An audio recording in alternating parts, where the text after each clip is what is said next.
Salut, c'est Trado, je suis content de vous retrouver pour la mise à jour des zones d'accumulation rationnelle sur les cryptos majeurs. Je vous rappelle le format, il s'agit de trouver pour le long terme des zones d'accumulation rationnelle pour vos cryptos préférés.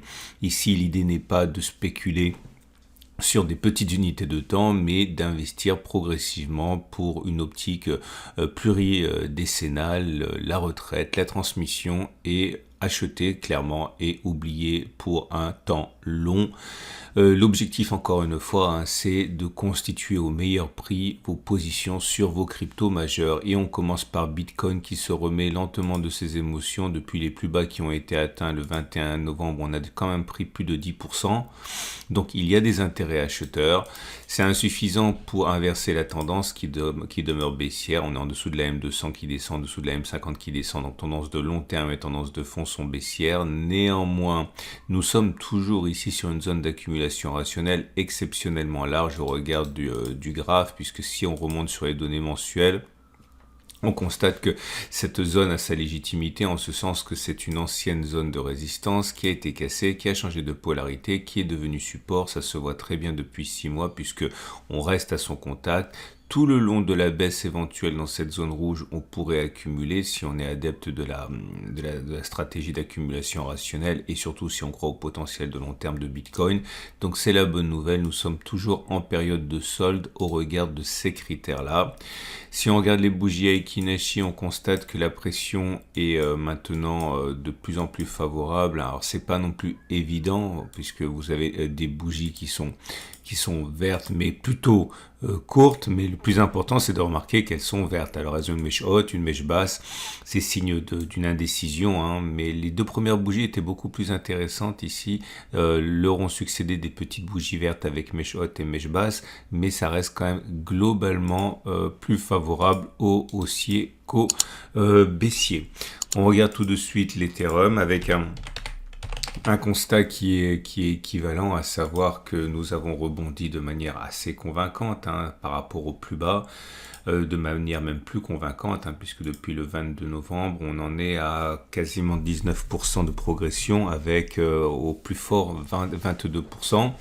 Là aussi, la tendance, elle est baissière pour le long terme et pour la tendance de fond, puisqu'on est en dessous de la M200 et de la M50, mais là aussi, on est en zone d'accumulation rationnelle pour l'instant, toujours. Je vous montre les données mensuelles pour comprendre pourquoi on est en zone d'accumulation rationnelle et vous remarquez que de la même manière que pour Bitcoin, on était sur zone de résistance qui a été cassée, qui a changé de polarité et ça fait 6-7 mois maintenant que l'on prend appui sur cette zone pour ne pas la casser. Il s'agit d'une zone très large, 14,30-11,00. Si on descend comme le mois dernier dans la zone d'accumulation rationnelle jusqu'à en toucher les plus bas, eh bien ce sera une zone d'accumulation rationnelle sur laquelle on peut envisager que certains renforcent. Je l'ai dit, on a même pris 20% depuis qu'on a rebondi sur le bas de cette zone. Et on est toujours sur zone d'accumulation rationnelle, c'est ça qui est intéressant. À noter également que les bougies Aiki-Nashi, alors c'est pas aussi bon, j'ai envie de dire, que pour Bitcoin, mais c'est pas mauvais non plus puisque vous avez des bougies qui était verte et maintenant la dernière devient rouge, mais c'est pas significatif parce que la dernière bougie en construction peut très bien finir avec du vert. C'est pas une bougie qui est très baissière parce que c'est une bougie mèche haute, mèche basse avec un petit corps, ça n'a rien à voir avec ces grandes bougies rouges baissières, mais il est clair que la pression haussière au moment où je parle est en train de s'affaiblir. Attention, je le répète, cette bougie n'est pas terminée. Donc oui, on est en zone d'accumulation rationnelle. On passe à BNB, qui a fort bien réagi à l'incident FTX finalement quand on y pense, puisque la progression depuis les plus bas, alors c'est pareil, ça datait du 21 novembre, on a progressé jusqu'à 27%, on en est actuellement à plus 16%, mais vous remarquerez qu'on a préservé et la M200 et la M50, autrement dit la tendance de long terme et la tendance de fond demeure favorable. On est en zone d'accumulation rationnelle pour les mêmes raisons. Je vous montre les données mensuelles pour vous en convaincre. Et vous voyez qu'on est sur une zone qui a préservé Binance Coin de la baisse depuis plus d'un an, depuis mai 2021. Si on descend dans cette zone, ce sera une occasion pour renforcer si on croit au potentiel de Binance Coin.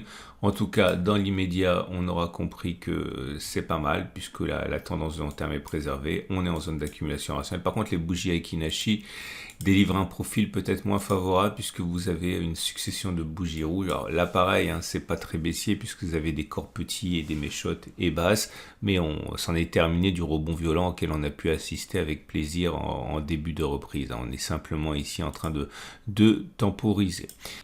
Et voilà Ripple qui essaye de passer la tête au-dessus de la M200 et y parvient difficilement, mais en tout cas la tendance de long terme n'est plus baissière.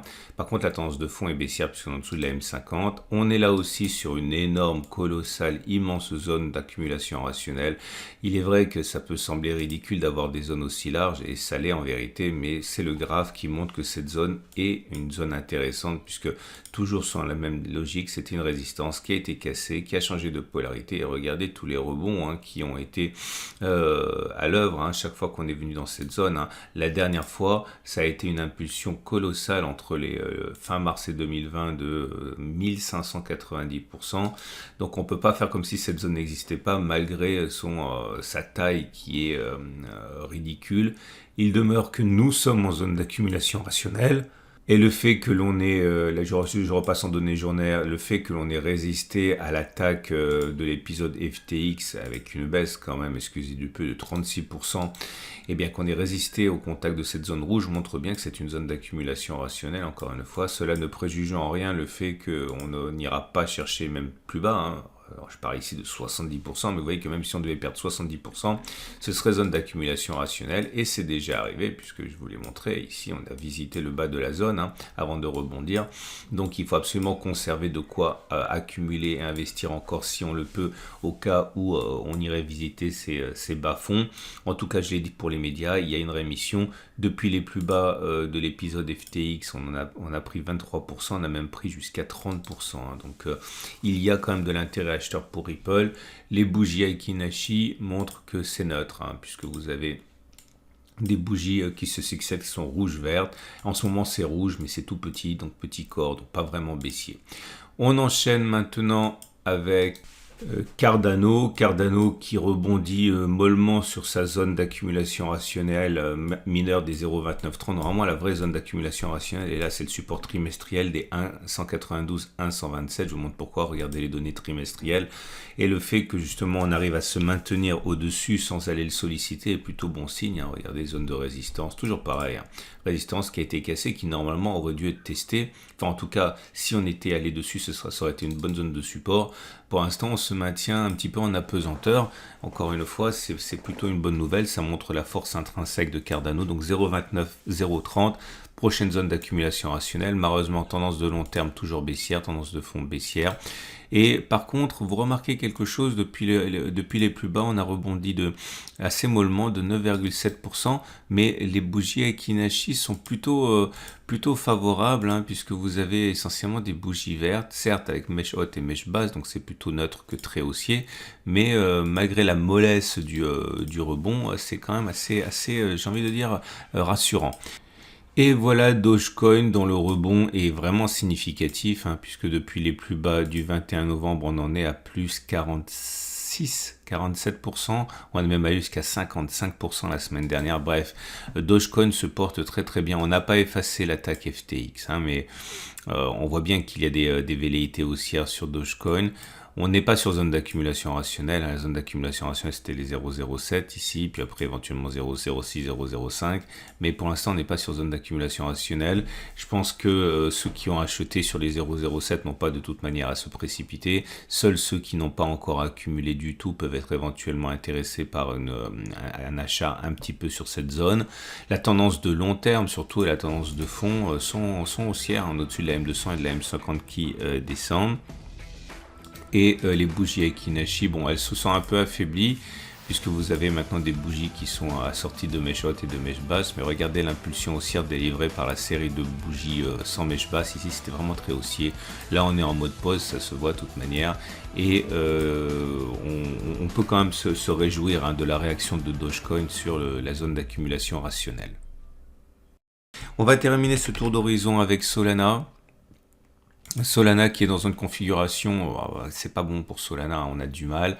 La baisse hein, depuis le drame FTX, eh bien, a été de 72% sur Solana, donc c'est très difficile. Alors, on reprend un peu de terrain, on est monté de 36%, on en est actuellement à 24%, mais on est très très loin d'avoir un sentiment positif hein, sur ce rebond technique pour l'instant. Tendance de long terme baissière, tendance de fond baissière, zone d'accumulation rationnelle 11,5,18, et puis si on y va, le support des 5,1, 4,4 et puis surtout regardez les bougies Aiki-Nashi qui masquent mal hein, les difficultés techniques de Solana, puisque vous voyez voilà, c'est rouge, c'est vert, mèche haute, mèche basse, les investisseurs ne savent pas trop sur quel pied danser avec Solana. C'en est terminé de ce format crypto. Je vous rappelle que c'est mis à jour toutes les semaines. Je vous rappelle que vous pouvez vous abonner et cliquer sur la petite cloche de notification pour être prévenu des mises à jour si vous ne voulez pas les louper. Tous les graphes sont issus de mon partenaire PRT, c'est gratuit. Vous avez un lien en dessous de la vidéo si vous voulez ouvrir la même plateforme que moi. Je vous dis à la semaine prochaine pour la mise à jour et à tout de suite pour plein d'autres vidéos.